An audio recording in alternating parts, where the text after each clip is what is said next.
Kenapa korang macam ni? Aku tak boleh bayang kalau waktu zaman Ibn Firnas. Ibn Firnas antara manusia terawal yang cuba nak terbang. Beliau siap buat mesin terbang beliau sendiri. Dan beliau berjaya terbang sebenarnya. Hampir 10 minit beliau terbang. Kemudian barulah didapati bahawa ada design flaw yang sangat-sangat fatal.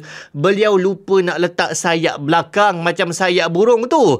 Dan beliau terhempas lalu cedera parah. Aku tak boleh bayang kalau waktu tu ada internet dan datang orang buat live ke apa sekali kan. Apa jenis cacian, makian terul yang beliau dapat semata-mata kerana beliau sangat-sangat adventurous. Semata-mata kerana beliau ada rasa ingin tahu yang sangat tinggi dan semata-mata kerana beliau nak capai impian yang tak pernah dicapai manusia selama ini, nak terbang. Jadi baru-baru ini ada satu insiden yang sangat-sangat menarik dan sangat-sangat viral lah di seluruh dunia. Iaitu insiden tragis yang berlaku kepada kapal selam yang nak pergi melihat Titanic, iaitu kapal selam Titan. Dan insiden ni malangnya setelah beberapa hari kita dapatlah kesimpulan dia bahawa dia membunuh kesemua penumpang yang berada di dalam itu, termasuklah 2 orang penumpang keturunan Pakistan, seorang tu bapa, seorang tu anak dan CEO syarikat kapal selam itu sendiri. Tapi apa yang menarik juga untuk kita bincangkan dan rasanya kita kena cakap pasal benda ni adalah reaksi orang ramai terhadap insiden yang sangat-sangat tragis ini, terhadap pengembaraan dasar laut yang berjumlah $250,000 seorang. Ya, sangat-sangat mahal. Jadi pertama sekali, kenapa insiden ni viral? Kemalangan berlaku setiap hari, berpuluh-puluh ribu mungkin orang yang mati setiap hari. Kenapa ini special? Sebab dia memang lain macam. Ini bukan satu konspirasi media nak tutup berita apa-apa lagi ke apa. Dia memang menarik. Antaranya yang pertama adalah sebab dia menusuk ke dalam jantung hati kita. Dia membuka satu sisi yang paling-paling kita takut. Waktu cerita ni mula-mula naik, aku pun takut terbayang weh. Kita terperangkap 5 orang ni dekat dalam satu macam tong yang dikelilingi oleh air bertekanan tinggi, yang air tu nak bunuh kita. Kalau ada satu je kebocoran, habis. Mati semua orang. Dia sangat-sangat klaustrofobik mungkin. Jadi sangat gelap dekat dalam tu. Dan ketakutan yang diorang semua alami pada saat tu tak boleh nak bayang. Dan ya, kita tak nafikan di sebalik insiden yang tragis ini ada banyak kisah pasal masalah pengurusan, walaupun hanya billionaire ataupun mereka yang sangat-sangat kaya saja yang boleh menampung kos nak pergi pun kepada eksplorasi ni. Pilihan-pilihan yang dibuat oleh penghasil kapal selam tu, kita macam apa benda korang buat ni? Experimental submersible vessel that has not been approved or certified by any regulatory body and could result in physical injury, disability, emotional trauma, or death. Where do I sign? Ada banyaklah video dan dokumenter yang dibuat sebelum daripada insiden ni lagi yang bagi tahu ada red flag yang sangat-sangat besar dengan keseluruhan eksplorasi ni. No, jangan teruskan. Oh, take your shoes off. That's customary. Okay. Wow. Inside, the sub has about as much room as a minivan. So this is not your grandfather's submersible. We only have one button, that's it. It should be like an elevator. You know, it shouldn't take a lot of skill. The Titan is the only 5-person sub in the world that can reach Titanic depths, 2.4 miles below the sea. It's also the only one with a toilet. Sort of. And yet, I couldn't help noticing how many pieces of this sub seemed improvised. We can use these off-the-shelf components. I got these from Camper World. We run the whole thing with this game controller. Tetapi yang berlaku tetap berlaku. Antara kegusaran ramai orang adalah kelima-lima penumpang tersebut mereka terperangkap lama, kelaparan dan berasa dalam satu despair yang sangat-sangat tak boleh nak kita bayangkan. Tapi sebenarnya mungkin apa yang berlaku adalah kapal selam itu dia implode, dia meledak ke dalam disebabkan oleh tekanan yang sangat tinggi daripada air di sekeliling. Dan daripada tu ramai yang agak lega, maksudnya mungkin kelima-lima mereka tu taklah terseksa sebelum kematian. Mungkin kematian tu berlaku dengan pantas, tapi kita harapkan kedua-dua orang Muslim di dalam kapal selam itu sempat bersyahadah dan mungkin mereka sempat mengajarkan syahadah kepada 3 lagi penumpang yang lain. Okey, itu sikit sajalah latar belakang kepada insiden tersebut, tapi bukan itu sangat yang kita nak komen, yang kita nak cerita. Apa yang kita kena cakap adalah reaksi orang ramai terhadap kemalangan tragis ni. Macam, kenapa korang macam ni? Dia punya troll, maki, caci, kita tak faham kenapa orang sangat-sangat marah troll ini semua. Saya tak naklah tunjuk meme-meme troll tu semua.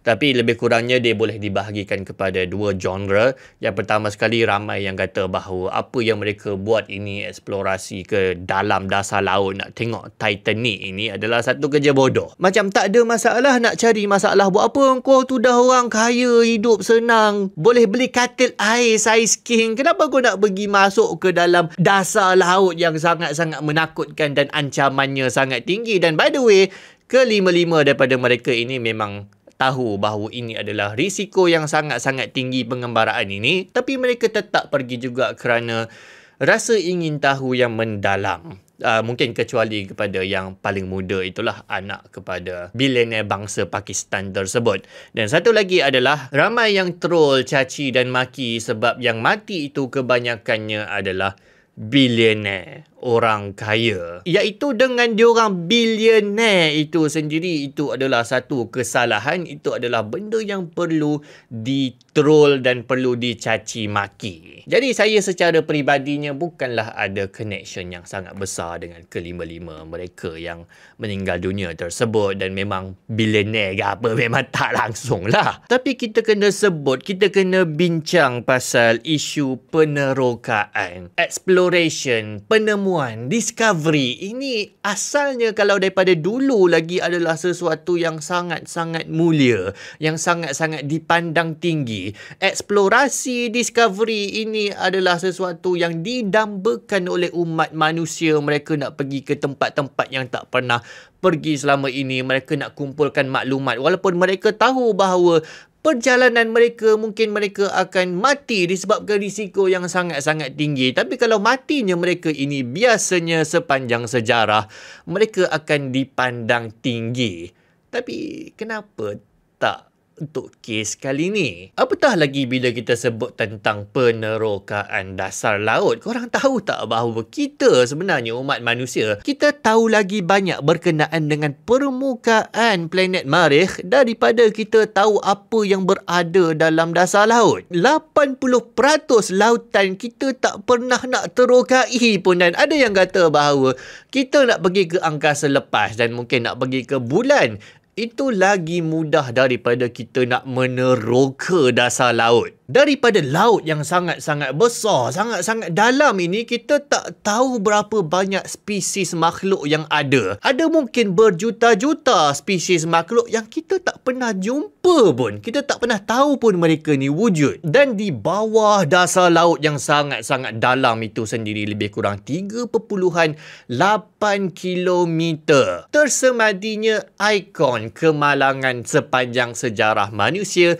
antara yang paling ikonik, iaitu kapal Titanic. Jadi aku tak faham kenapa sebenarnya orang nak perlekeh mereka-mereka yang nak meneroka ni, mereka-mereka yang buang keselesaan kehidupan mereka, nak pergi tengok benda-benda baru, nak pergi menjelajah tempat yang hanya beberapa orang dalam dunia ini pernah pergi. Itu sebab aku sangat-sangat hormat dan selut kepada saintis ataupun pengembara Antartika. Aku tak boleh nak buat macam tu, buang keselesaan aku yang hidup dalam bandar ni, hidup dekat dalam rumah, ada aircon, ada heating, nak pergi ke tempat yang sejuk, gersang, bahaya macam Antartika dan apatah lagi dalam dasar laut. Aku tak boleh nak bayangkan aku pergi ke pengembaraan macam tu. Jadi aku sangat-sangat respect dengan orang yang nak buat dan boleh buat. Kenapa diorang ataupun usaha diorang ni diperlekehkan? Dan sangat-sangat aneh dalam isu ni, status diorang sebagai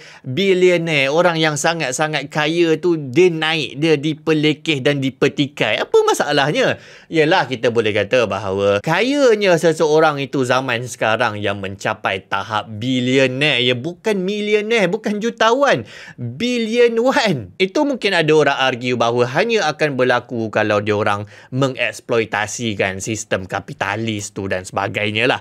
Ya, mungkin betul, tapi secara asasnya, secara syariatnya, tak salah kaya. Antara imam-imam terhebat sepanjang sejarah ada je yang kaya. Abdullah ibn Mubarak, Imam Laith bin Sa'ad, malah sebelum tu lagi Abdul Rahman bin Auf. Orang terkaya dalam sejarah manusia Mansa Musa. Dan mungkin nombor 2 atau nombor 3, Nizam Hyderabad. Mereka ni adalah antara orang-orang yang kaya, sangat-sangat kaya, tapi bukanlah satu kesalahan. Apapun secara realistiknya, memang kalau kita nak buat discovery yang besar, kalau kita nak menjelajah ke apa, kita perlukan kekayaan. Contoh, tak tahulah berapa ramai antara korang yang tahu pasal cerita ni, tapi sebenarnya pernah ada satu pengembaraan untuk mencari tempat terkurungnya Ya'juj dan Ma'juj. Yang terlibat dalam pengembaraan ini adalah Salam At-Tarjuman. Salam si polyglot. Salam yang boleh berbahasa dengan macam-macam bahasa. Jadi dia ni pergi menjelajah dengan sangat-sangat jauh berbulan-bulan. Sampai dah dikatakan bahawa dia sampai kepada penghujung dunia ataupun aka tempat yang sangat-sangat jauh. Dia kata